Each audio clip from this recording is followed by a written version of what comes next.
ভারতে আবিষ্কৃত প্রাচীনতম শহর কোনটি? অ্যান্সার হবে হরপ্পা। নিচের উল্লেখিত সিন্ধু সভ্যতার মধ্যে কোন অঞ্চলে প্রথম বন্দর তৈরি হয়েছিল?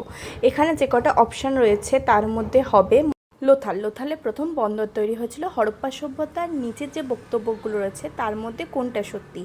হরপ্পার আদিবাসীরা প্রথম তুলা ব্যবহার করত এবং তুলা উৎপাদনও করেছিল। হরপ্পা সভ্যতার কোন অঞ্চলে উন্নত জল ব্যবস্থা দেখা যায়? অ্যান্সার হবে ধোলাভিরা। বৃহৎ স্নানাগার কোথায় দেখা গেছিল হরপ্পাতে? অ্যান্সার হবে মহেঞ্জোদারো।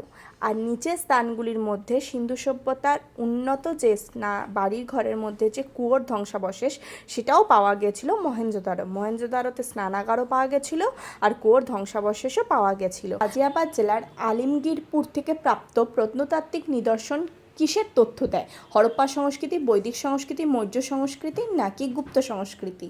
এটার অ্যান্সার জানা না থাকলে কমেন্ট করুন।